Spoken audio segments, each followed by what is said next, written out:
que j'ai compris que le Seigneur avait donné sa vie pour moi. Et puis, je veux le remercier pour ça. Puis, ça me fait plaisir de partager avec vous. Fait que vous avez 2 dépliants qui vous ont été distribués. Et puis, le premier, ben, c'est l'histoire de ma conversion. Et puis, le deuxième, ben, on va y revenir tantôt parce que c'est assez important. C'est comme ça que j'ai été touché par le Seigneur. Fait que déjà, comme la plupart, comme la grande majorité des excusez-moi, comme la majorité des Québécois francophones de mon âge, j'ai grandi dans une famille québécoise avec les traditions religieuses qui sont propres à notre peuple. Et puis, j'ai eu une belle enfance. Et puis, je remercie le Seigneur pour ça. Je n'ai pas été un enfant que j'ai été dans une bonne famille. Je remercie beaucoup mes parents pour ça. Et puis, là, je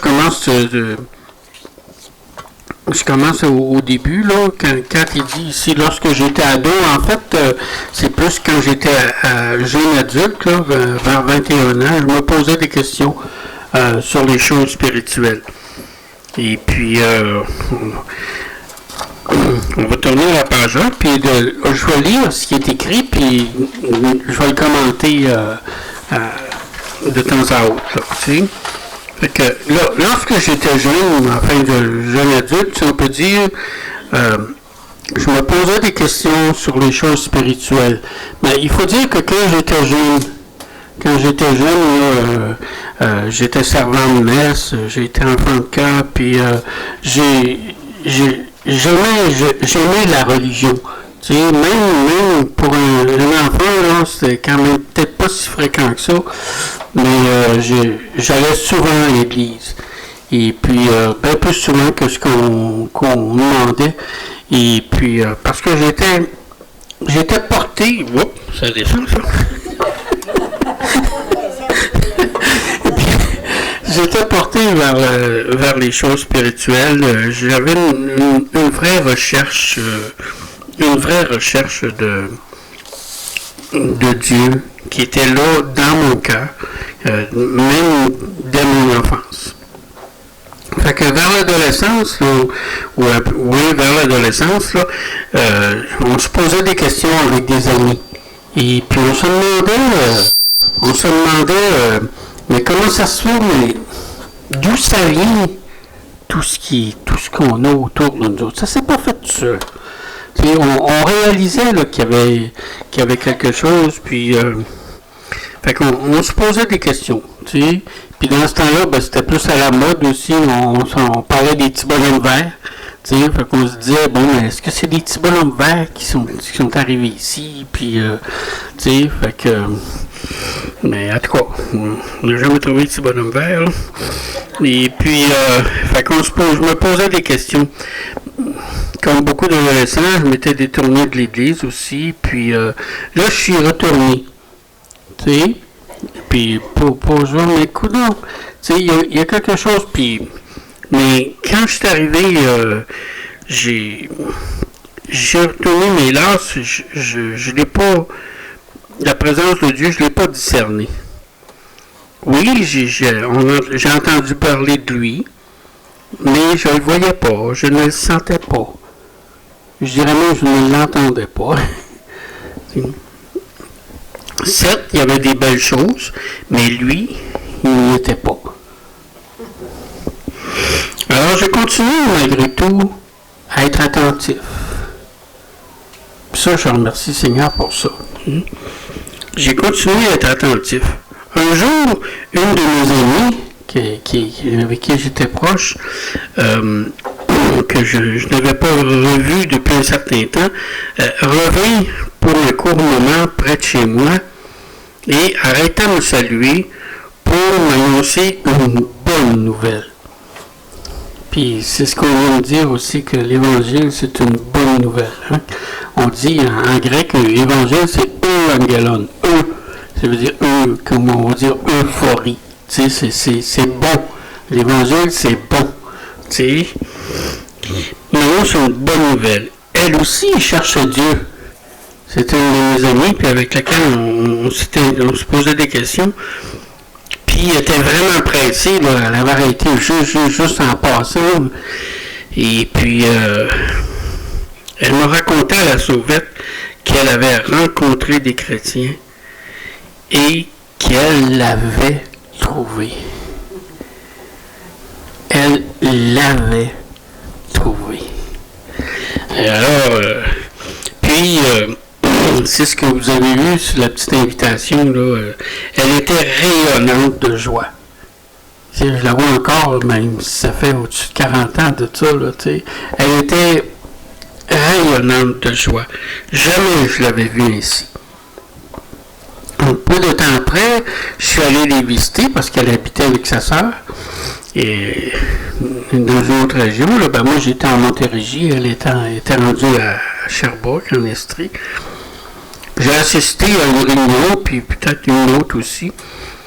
Puis j'ai pas la réunion, on pourrait dire, c'était comme une grande conférence là, d'évangélisation. On avait fait venir un pasteur de l'extérieur, puis tu sais. Et puis j'avais pas très bien compris parce que j'étais fatigué, je travaillais beaucoup.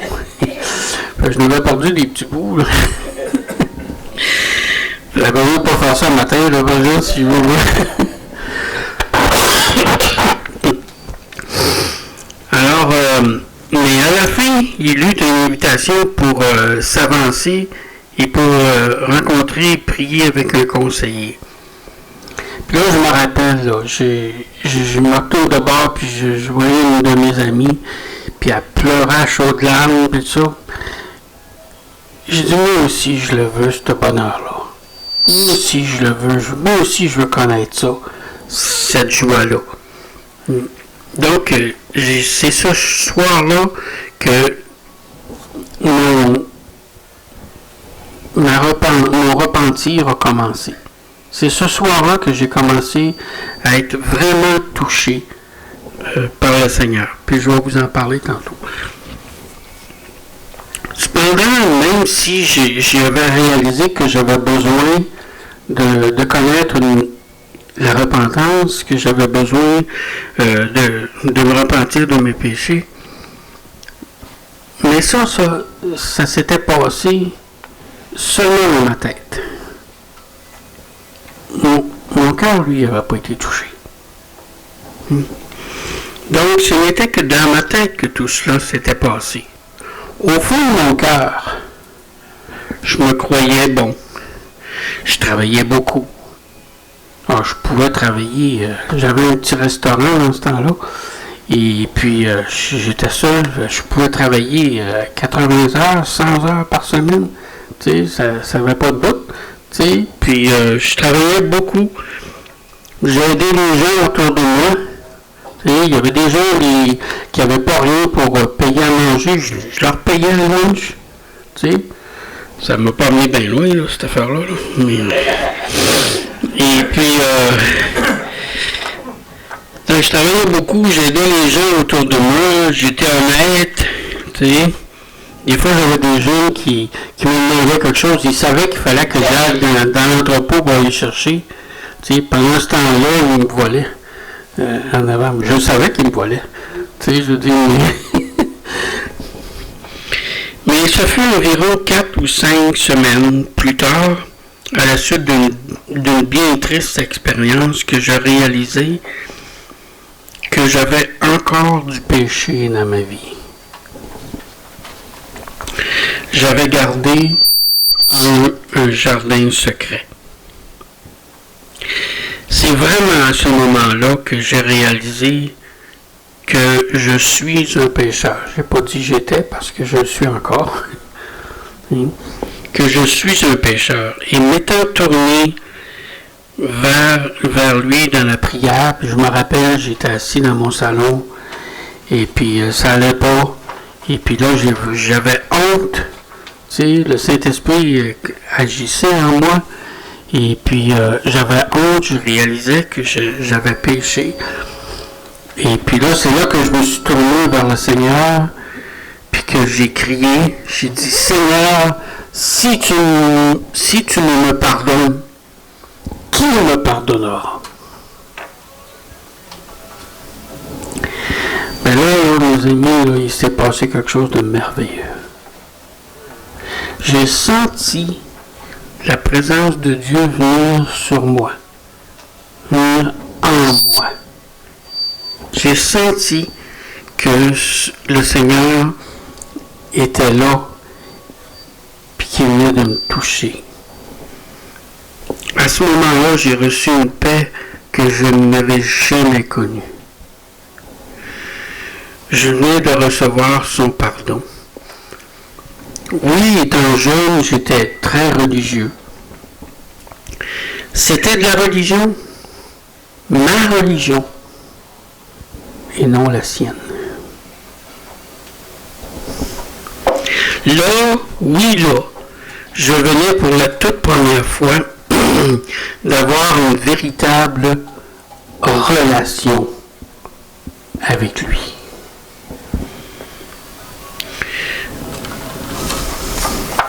Je venais de comprendre et surtout d'accepter que même si je me pensais une bonne personne, j'étais tout de même perdu sans son pardon. Oui, oh que oui, j'en avais récité des actes de contrition.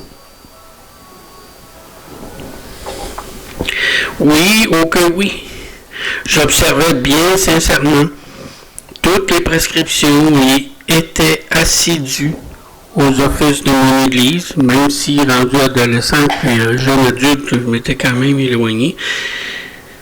Mais jamais je ne l'avais rencontré, lui. Je venais de le connaître. Le Père et le Fils venaient de faire leur demeure en moi par le Saint-Esprit. Je venais de naître de nouveau. Puis je vais vous en parler dans quelques instants. Bien sûr qu'à ce moment, je n'avais pas tout compris. Je n'avais pas tout compris ce qui venait de m'arriver. Mais c'est avec le temps, en lisant la Bible que je vais ouvrir devant vous tantôt, c'est en lisant la Bible que j'ai compris. Qu'est-ce que la Bible dit? Dans Jean, au chapitre 14, elle dit, « Si quelqu'un m'aime, il gardera ma parole, et mon Père l'aimera. Nous viendrons à lui, nous ferons notre demeure chez lui. » C'est ce qui vient de m'arriver. J'ai aussi compris que ce que Jésus avait expliqué à Nicodème, encore dans l'épître de Jean, au chapitre 3. En vérité, ça j'aime ça, parce que le Seigneur, il ne dit pas juste la moitié de la vérité, là. Il dit toute la vérité. En vérité, je te le dis, si un homme est de nouveau, il ne peut voir le royaume de Dieu. Si un homme est de nouveau, il ne peut voir le royaume de Dieu. C'est clair, hein? Mon but en vous partageant ces quelques lignes n'est nul autre que de vous amener à réfléchir sur votre vie présente et sur celle à venir. Et pour tous ceux qui croient, on lit ça dans Paul écrivait aux Romains, et pour tous ceux qui croient, il n'y a point de distinction pour tous ceux qui croient. Car tous ont péché et sont privés de la gloire de Dieu. Ça, c'est pas populaire aujourd'hui de parler de ça, là. On n'aime pas ça, là, tu sais. Mais il faut être honnête, là. Tu sais. Tu veux que je me lance, là? OK. OK. C'est vrai que c'est pas populaire, mais il faut quand même pas faire l'autruche, là. Tu sais, puis... car tous sont péchés, sont privés de la gloire de Dieu. Et ils sont gratuitement justifiés par sa grâce. Hein, pas par le mérite, par sa grâce. Par le moyen de la rédemption qui est en Jésus-Christ. Puis là, je vais vous expliquer, quand je me suis avancé le soir de la conférence,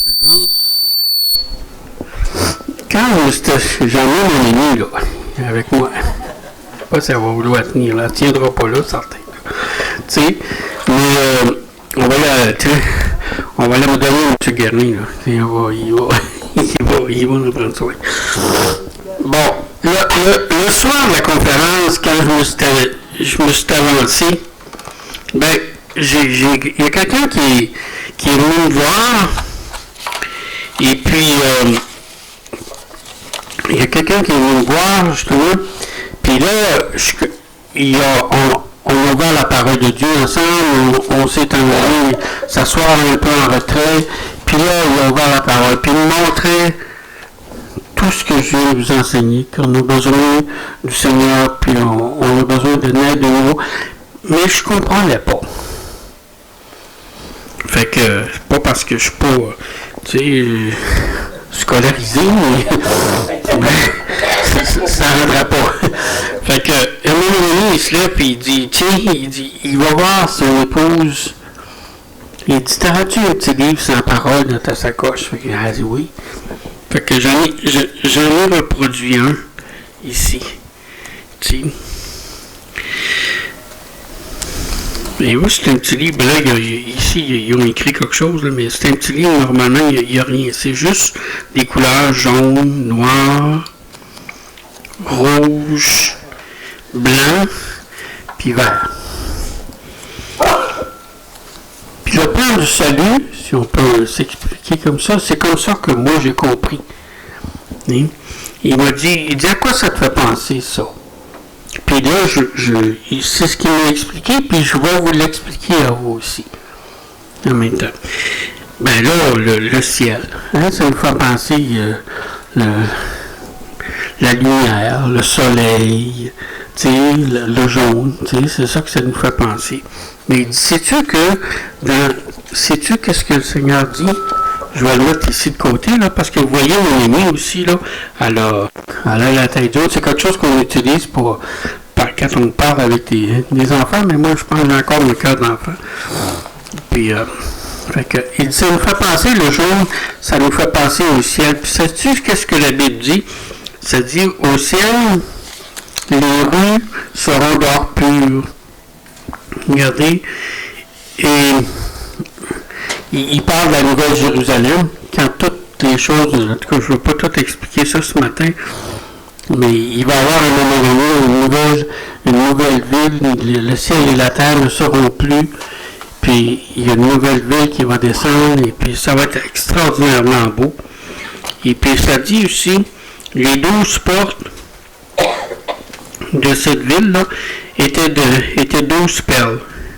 Chaque porte d'une seule perle. La place de la ville était d'or pur, comme du verre transparent.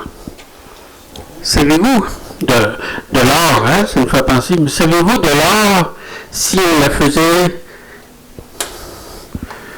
épurer, quand elle serait complètement pure, quelle couleur qu'elle serait? Comme du verre.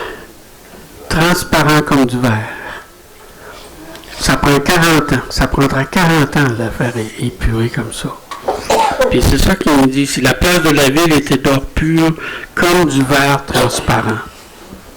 Mais il dit, vois-tu, il dit, Dieu, il t'aime. Puis il aimerait ça qu'on y aille tous là, dans cette cité merveilleuse, où il n'y aura plus de pleurs, il n'y aura plus de douleur, il n'y aura plus de mal, il y aura juste des choses merveilleuses. Il dit, t'aimerais-tu ça aller là? Ah ben, voyons, tu parles d'une question. Tu sais? Mais il y a un petit problème. Alors, regarde comment est-ce que... Puis, le foncé ou le noir, ça nous fait penser... On n'aime pas bien ça, mais quand il fait noir, quand il est foncé, ben ça nous fait penser au mal. Puis il dit, sais-tu qu'est-ce que la Bible dit? Regardez qu'est-ce qu'il dit dans Romains. Si je me ramène au chapitre 3. Il dit, car tous ont péché et sont privés de la gloire de Dieu. Ah, il dit, fait que si tu voudrais rentrer au ciel où tout est parfait, mais tu arriverais là avec ton cœur sali, ben tu salirais le ciel, tu salirais la présence de Dieu qui est parfaite. Fait que tu peux pas y aller. Oh, j'ai dit là, ça va pas bien. Hein? Mais il dit, Dieu a un plan.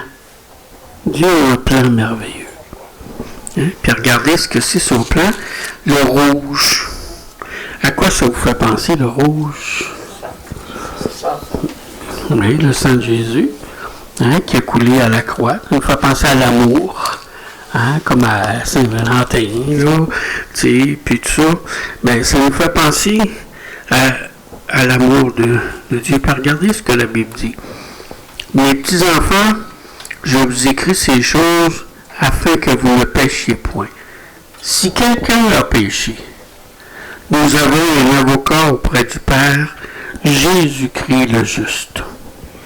Il est lui-même une victime expiatoire pour nos péchés, non seulement pour les nôtres, mais aussi pour ceux du monde entier. Fait que, puis il y a un autre passage que je voulais vous partager tantôt, mais plus tard, mais je vais le partager maintenant. Paul écrivait aux Éphésiens aussi, car, écoutez bien ça, là, ça c'est important, car c'est par la grâce que vous êtes sauvés. Comprenez-vous? Car c'est par la grâce, c'est une grâce que Dieu nous fait. Tu sais, car c'est par la grâce que vous êtes sauvés, par le moyen de la foi. Et cela ne vient pas de vous, c'est le don de Dieu. Puis là, Paul dit aux Éphésiens, ce n'est point par les œuvres, afin que personne ne se glorifie. Si on pouvait gagner notre ciel, mes amis, là, est-ce que le Seigneur aurait besoin de venir? Mais ce que le Seigneur a fait, là, c'est qu'il a dit, ben là, je les ai créés pour qu'ils soient avec moi, pour qu'ils jouissent du bonheur, puis il n'y a pas un qui va être capable d'en profiter. Fait que là, ce qu'il a fait le Seigneur, c'est qu'il est venu sur la terre, dans une chair comme la vôtre, comme la mienne. Mais lui, il n'a jamais péché. Il n'a jamais péché, malgré toutes les obscénités qu'on peut entendre aujourd'hui. Tu sais, c'est pas vrai, il n'a jamais péché. Puis là, ben, qu'est-ce qu'on fait quand quelqu'un est trop beau et trop parfait? Hein? Ben, c'est ça qu'ils ont fait. Pensez-vous qu'on aurait été différent là, si on avait été là? Non. Fait que c'était pas juste qu'il meure. Fait que Dieu lui a permis de ressusciter. Puis là, ce qu'il fait maintenant, c'est qu'il nous offre le pardon. C'est une grâce. Est-ce que vous voulez croire? Est-ce que vous voulez croire que le Seigneur est mort, qui est à votre place? Puis quand on croit que le Seigneur est mort à notre place, son sang nous purifie. Regardez, On va lire encore dans l'épître. Là, ça va dans 1 Jean, chapitre 1, versets 7 et 8. Je vous dis ça, puis je tiens la Bible dans les mains. Souvent, c'est des passages que je connais dans mon cœur, mais je veux vous montrer que c'est pas mon histoire à moi, là, que je vous raconte, là. C'est écrit là. Tu sais? Et puis, dans 1 Jean, au chapitre 1, versets 7 et 8, nous lisons: mais si nous marchons dans la lumière, comme il est lui-même dans la lumière, nous sommes mutuellement en communion, et le sang de Jésus nous purifie de tout péché. C'est pour ça qu'on la quatrième couleur, c'est la couleur blanche.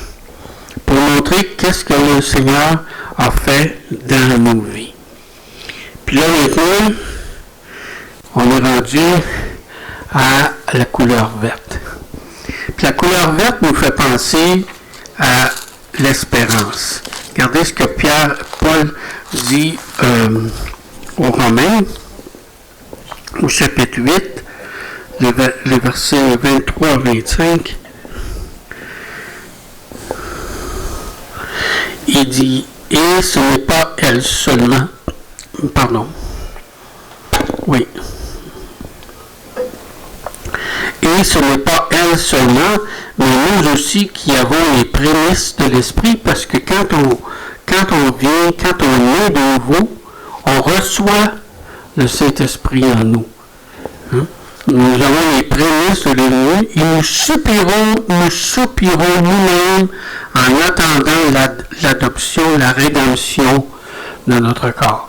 Oui, quand on accepte ce que le Seigneur a fait, oui, le Seigneur vient en nous, oui, on est nouveau, mais on est encore dans notre chair, on est encore dans notre...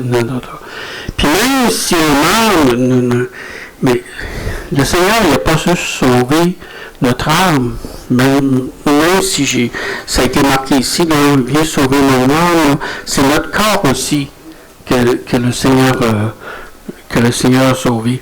Puis là, on attend, puis quand le Seigneur va venir nous prendre, avec lui, notre corps va être transformé en lui. Tu sais, il va être transformé. Donc, il dit, nous attendons l'adoption, en attendant l'adoption, la rédemption de notre corps, car c'est en espérance que nous sommes sauvés. Mais Dieu nous a promis qu'on serait avec lui pour l'éternité. Quand Dieu promet quelque chose, est-ce qu'il le fait?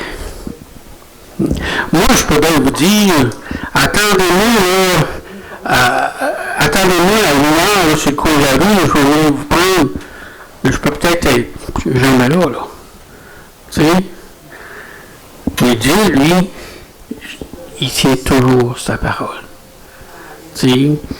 Car c'est en espérance que nous sommes sauvés. Or, l'espérance qu'on ne voit pas n'est plus de l'espérance. Ce qu'on voit, peut-on l'espérer? Et, comme on nous dit ici, mais si nous espérons ce que nous ne voyons pas, nous l'attendons avec persévérance. Fait qu'on attend. On attend que le Seigneur vienne nous prendre. Alors, tout ça, ça se passe, mais je vous ai donné un petit dépliant qui reprend... Je vous dérange 10 minutes. Est-ce que tout le monde m'avait payé? Non. Non? Ok, j'arrivais pas dans ma caisse, c'est pour ça. S'il vous plaît. Ok. Venez me voir à l'ordinateur là-bas, s'il vous plaît. Je m'excuse de vous déranger. Je suis vraiment désolée. Vous allez me pardonner? Merci. OK. Alors, je vous ai donné un petit dépliant qui rappelle les choses que je viens de vous mentionner. Puis, je vous invite dans votre cœur, soit à dire merci Seigneur de ce qu'il a déjà fait, ou soit de vous dire Seigneur, ben moi j'aimerais ça. J'aimerais ça vivre cette relation-là avec toi. C'est vrai Seigneur que je suis un pécheur. J'aime pas ça l'avouer, mais c'est vrai que je suis un pécheur. Puis je te demande de me pardonner. Ben, si vous faites ça de tout votre cœur, vous allez voir qu'il va se passer une grande transformation dans votre vie. Alors, je vous laisse sur ces paroles-là. Soyez bénis.